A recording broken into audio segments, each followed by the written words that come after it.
Well, truth, they say, is stranger than fiction. A Dubai-based brokerage firm has proven just that. It vanished overnight, without a trace, taking with it millions of dirhams from investor funds, of whom several are Indians who invested thousands of dollars in the firm. A report in the Khalij Times claims that Gulf First commercial brokers, which operated out of two offices in Capital Golden Tower in Dubai's Business Bay, abruptly shut down last month.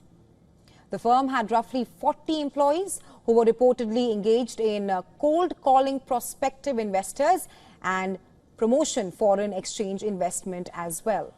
Once a bustling office space, it's now reduced to a bucket with a mop and a black garbage bag, suggesting that the shop has been shut in a hurry with all the investor money gone, just like that. What explains this? What happened? Well, nothing really save this is a classic case of financial fraud, and without leaving any trace whatsoever, with the firm misplacing or rather stealing a huge amount of money, including life savings of several investors. In UAE, financial scams are nothing new and follow a similar pattern of earning investor trust, convincing them to invest in dubious platforms through cold calls. Even as police complaint has been filed, it's highly uncertain the investors will ever get their money back. However, there's a lesson for all of us here. Verify the credentials of the firm before investing. Double and triple check before trusting any portal with your hard-earned money. The world's richest man, Elon Musk, is planning to cut down on his rather generous spending for his political allies. This would mark a clear U-turn from his previous acts of funding campaigns, big and small alike. So, has this been a long time in coming? Maybe. If you recall, Musk spent a record amount of money on the 2024 election to help get Trump elected as the President of the United States of America for the second time. And I'm talking about hundreds of millions of dollars, as much as over $290 million. Not only did Musk back Trump, but also his other favored congressional contestants. Musk-linked groups shelled out more than $20 million for preferred contestants. However, even as Musk's backing a political campaign was a big push, not all guaranteed success. Early last month, Republicans lost a major Wisconsin judicial race in which Musk was both a major funder and a campaign issue. Previously, he reportedly committed to putting $100 million into political groups controlled by Trump. Clearly, Musk is someone who puts his money where his mouth is, but of late, there seems to be a rethink, a shift, if you will, in his strong political advocacy. The Tesla CEO for now seems more focused on advancing his role as a businessman, as he remains committed to staying on as Tesla's CEO for the next 5 years or so.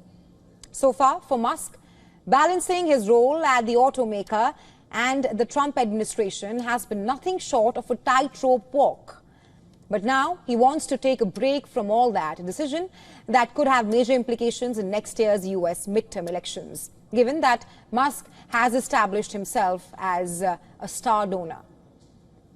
And I'm not someone who's ever committed violence, and yet massive violence was committed against my companies, massive violence was threatened against me. Who are these people? Why would they do that? How wrong can they be? They're on the wrong side of history, and that's an evil thing to do. And from the sound of it, the decision of dialing back on his political spending supposedly comes from a personal space, an issue of sorts. However, Musk's shift in priorities as an investor also stems from mounting pressure that Tesla is facing in terms of falling sales and stock value, all of which is now forcing him to take a step back from politics. U.S. Secretary of State Marco Rubio is raising a warning about Syria. He says Syria could be weeks away from a fresh civil war of epic proportions and could even face a potential collapse. Speaking at a U.S. Senate hearing, Rubio blamed the resurgence of the Islamic State extremist group in areas outside the Syrian government's control as well as Iran behind its potential downfall. Rubio also suggested that the country may be splitting up and called for support to the transitional leadership in Syria. The bad news is that the transitional authority figures, they didn't pass their background check with the FBI, okay? They've got a tough history and one that we understand. But on the flip side of it is, if we engage them, it may work out, it may not work out. If we did not engage them, it was guaranteed to not work out. In fact, it is our assessment that, frankly, the transitional authority, given the challenges they're facing, are maybe weeks, not many months, away from potential collapse and a full-scale civil war of epic proportions, basically the country splitting up. By saying this, Rubio basically defended U.S. President Donald Trump's decision to lift sanctions of Syria and to engage with the government in Damascus. Last week, Trump made himself clear that he wants to reboot ties between Washington and Damascus. He even met Syrian President Ahmed al-Shara, who led the rebel offensive that overthrew Bashar al-Assad back in December.